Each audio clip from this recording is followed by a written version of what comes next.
Assalamu alaikum students. The topic of discussion is pharynx and esophagus, and from pharynx the process of swallowing starts, and peristalsis starts from esophagus. Let's discuss it one by one. First slide is about the process of swallowing that starts from pharynx. During swallowing, bolus is pushed to the back of mouth by tongue. When swallowing starts, actually bolus is pushed back side, and that pushing is done by our tongue. तो ये जो टंग होती है वो उस bolus को role करने के बाद बैक साइड पे जो है वो धकेलती है. When tongue pushes bolus, the soft palate also moves upward and to rear. जब टंग पीछे की तरफ फेंकती है बोलस को, at the same time there is a soft palate. If you touch with your tongue on the top, अगर आप अपनी टंग से जो है वो टॉप साइड पे टच करो, आपको हार्ड महसूस होएगा. This is hard palate. And when you roll, आप अगर अपनी टंग को मोड़ के बैक साइड पे टच करो ऊपर की तरफ, then you will feel soft palate. That soft palate will move upward and to rear means back side. वो बैक की तरफ भी मूव करेगी और ऊपर की तरफ भी मूव करेगी, and it will be beneficial for us because the opening of nasal cavity will close.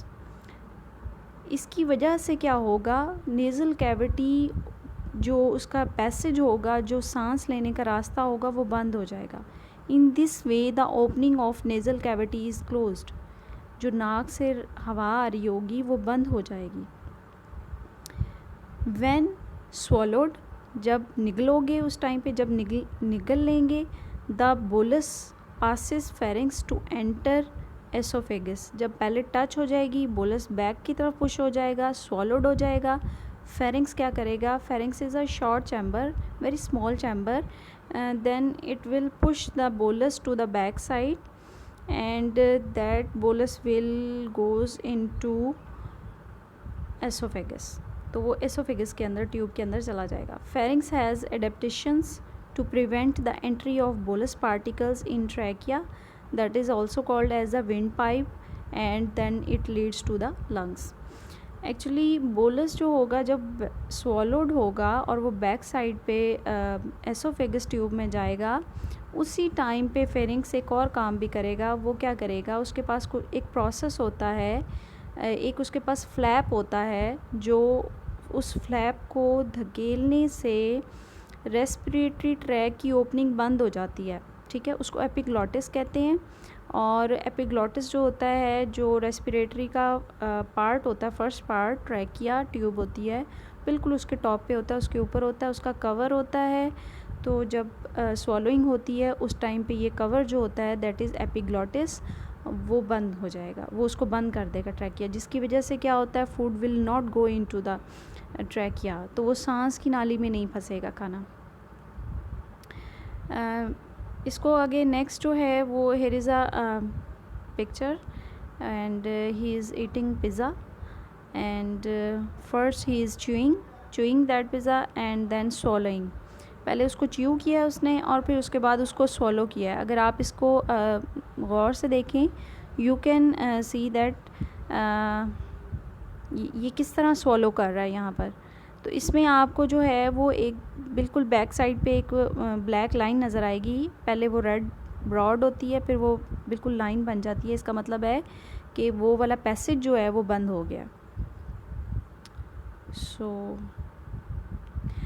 Next is swallowing action is voluntary और इनवॉलंटरी. स्वॉलोइंग जो होती है, जो निगलना होता है, खाने को निगलना होता है, इज़ इट वॉलंटरी और इनवॉलंटरी. क्या ये वॉलंटरी एक्शन होता है, यानी आप सोच समझ के अपनी मर्ज़ी से करते हो, या ये ख़ुद ब खुद हो रहा होता है, या इनवॉलंटरी होगा या वॉलंटरी होगा. During swallowing, larynx is actually a part that is present on the top of trachea. Trachea जहाँ पे स्टार्ट होता है वहीं पे ही होता है, और लेरिंग्स जो होता है इसका सेकंड नेम वॉइस बॉक्स होता है। एंड ये जो लेरिंग्स होता है that is responsible for the production of voice. जो साउंड प्रोड्यूस होती है वो लेरिंग्स से प्रोड्यूस होती है, और ये ट्रैकिया में होता है। तो अब नेक्स्ट स्वॉलिंग में प्रोसेस में क्या हो रहा है, larynx that is on the top of trachea moves upward, ये ऊपर की तरफ मूव करेगा, एंड फोर्सेस द एपिग्लॉटिस, और फ्लैप जो ट्रैकिया का फ्लैप होता है, कवर होता है, उसको क्या करेगा, फोर्स करेगा उस फ्लैप को जो कि कार्टिलेज का बना हुआ है। That flap is made up of cartilage into horizontal position. वो उसको फोर्स करेगा कि वो हॉरिजेंटल पोजीशन में आ जाए। ये हॉरिजेंटल पोजीशन में नहीं होता, ये थोड़ा सा तिरछा होता है, लेकिन जैसे ही लेरिंग्स ऊपर की तरफ मूव करता है तो क्या होता है, फ्लैप बिल्कुल उसके साथ अटैच हो जाता है और वो बिल्कुल हॉरिजेंटल पोजीशन में हो जाता है। Thus glottis that is the opening of trachea, you can see here in this picture that वो जब ऊपर की तरफ गया तो वो फ्लैप के साथ अटैच हो जाता है। ये it will be discussed. I'm going to discuss it next in diagram. Trachea is closed and the beginning of swallowing action is voluntary. Start में क्या होगा, आप जब पहला नवाला लोगे, दूसरा नवाला खाओगे, उस टाइम पे क्या होगा कि आप उसको सोच के, यानी कि वो आपका वॉलंटरी एक्शन होगा, ठीक है। But once food reaches the back, जैसे आपने उसको पहले मुंह में डाला है तो उस टाइम पर आप उसको टेस्ट फील हो रहा है, आप उसको चबा रहे हो, आप उसको च्यू कर रहे हो, ये सारा एक्शन वॉलंटरी होता है। लेकिन उसके बाद जैसे ही वो बैक साइड पे फूड चला जाएगा माउथ के, then it will be involuntary. swallowing becomes automatic, वो खुद ब खुद होती है swallowing, और ये ऑटोमेटिक होती है, इस वजह से ये इनवॉलंटरी एक्शन है। तो swallowing जो होती है वो जब स्टार्ट करते हैं च्यू करना तब वॉलंटरी एक्शन होता है, और जब वो बैक साइड पे चला जाता है, बोलस खाना जो होता है बैक साइड पे जाता है, हलक में जाता है, फेरिंग्स में, तो वो इनवॉलंटरी हो जाता है। Here is a diagram. In this diagram, start from the top. Here is the nasal cavity.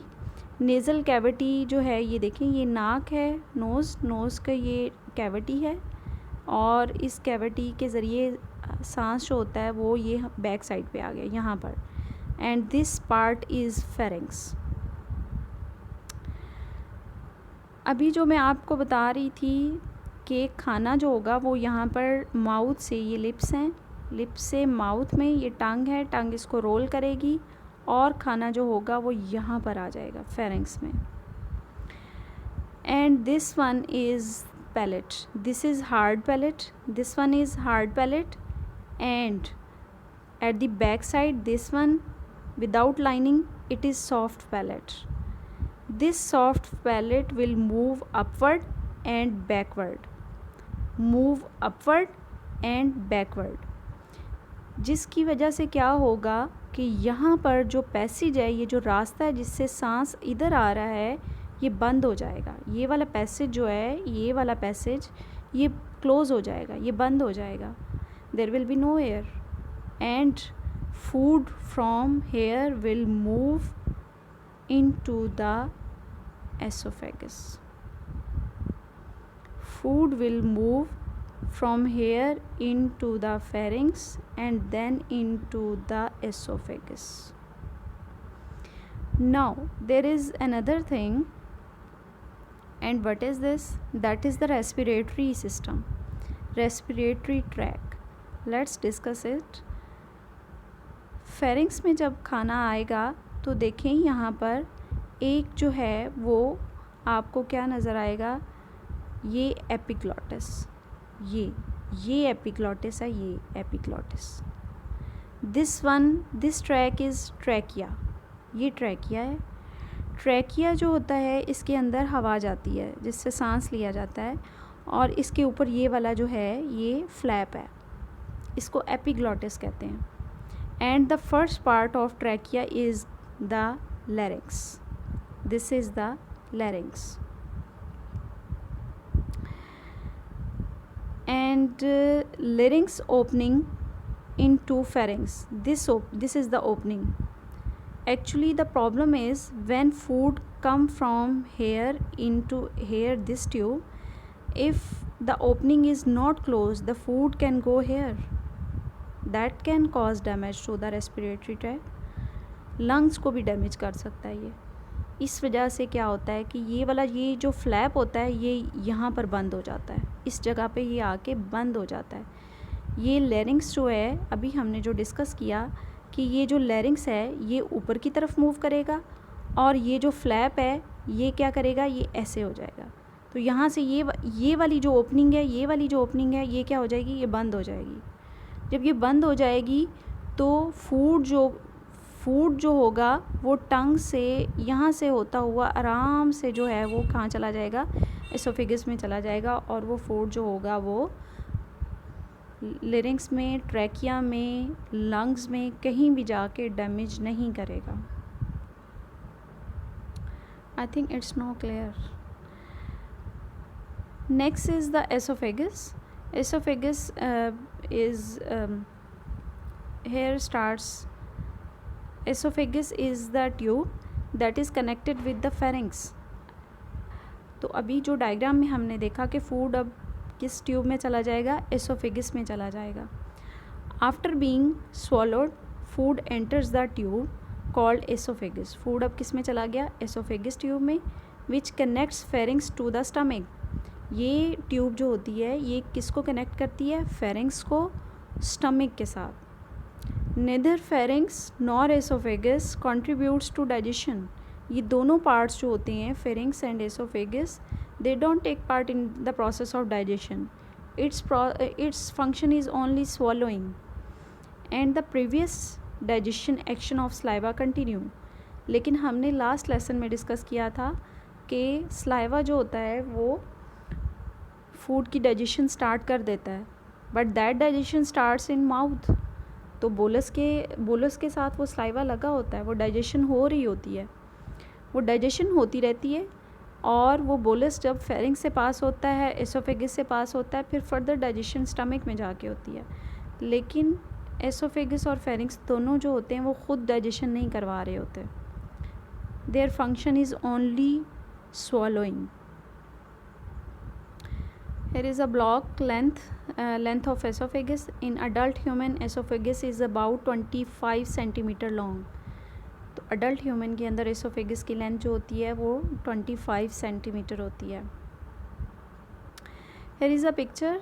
In this picture you can see that pharynx. Actually this picture is to show that esophagus is connecting two parts, that is pharynx and stomach. Here is a complete digestive system, and this one is the pharynx, and this pharynx connecting, and this one is the esophagus. Esophagus is this tube, and this tube is further connecting to the stomach. This one is the stomach. It means esophagus is a tube that connects pharynx with stomach. Start from oral cavity. Oral cavity is here. From oral cavity food comes into pharynx, then into esophagus, then into stomach, then into small intestine. This one is small intestine. Here food moves and then at the last and finally comes into the large intestine. This one is the large intestine, and at the end undigested food material expel out from the body. So this one is the complete digestive system. Last thing is peristalsis, and peristalsis is actually a wave of motion, and this is the wave of contraction and relaxation. Movement की wave होती है, जो चीज़ move कर रही होती है उसकी wave को पेरिस्टालसिस कहते हैं. And actually here the smooth muscles of alimentary canal walls contract and relax. When the smooth muscles contract and relax, there is the formation of peristalsis, there is the formation of a wave. This wave is called as the peristalsis. Peristalsis जो होती है ये खाने को, जो खाना खाया जाता है, निगला जाता है, उसको आगे फर्दर जो होता है वो ट्यूब्स के अंदर मूव करवा रही होती है। तो एक्चुअली हमें तो सिर्फ वो माउथ की हद तक ही पता होता है कि खाना जो है वो यहाँ पे है, उसके आगे हमें नहीं पता कि खाना जो है वो, हम उसको महसूस नहीं कर सकते हैं, we can not feel that. तो पेरिस्टालसिस जो होती है वो क्या करेगी, उस फूड को नेक्स्ट फर्दर जो है वो मूव करवाती रहेगी, ठीक है। और ये जो होता है इनवॉलंटरी एक्शन होता है।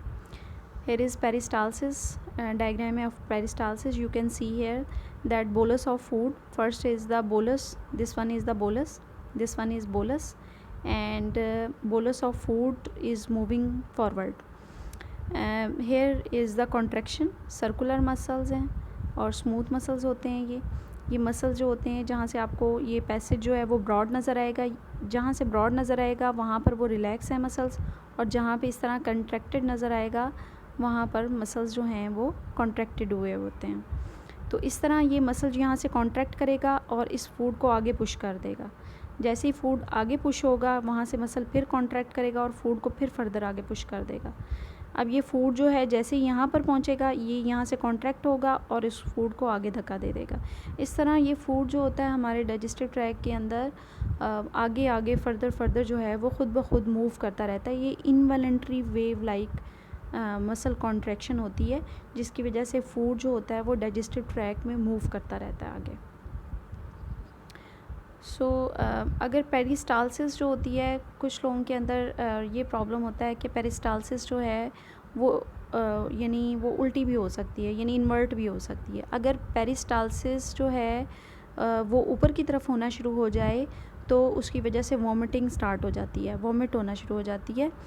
और अगर लेकिन नेचुरली ये पेरिस्टालसिस जो होती है ये डाउनवर्ड होती है, जिसकी वजह से हमारा फूड जो होता है वो डाउनवर्ड मूव करता रहता है। लेकिन अगर इसमें कोई प्रॉब्लम आ जाए, फॉर एग्ज़ाम्पल ट्रैवलिंग कर रहे हैं और किसी झटका लगने की वजह से, जंप की वजह से हो सकता है कि ये जो वेव है ये ऊपर की तरफ होना शुरू हो जाए। तो अगर ये पेरिस्टालसिस इन्वर्ट हो जाए, ऊपर की तरफ होना शुरू हो जाए, तो फिर क्या होगा कि वॉमिट स्टार्ट हो जाएगी, वॉमिटिंग होगी। ओके जी, थैंक यू।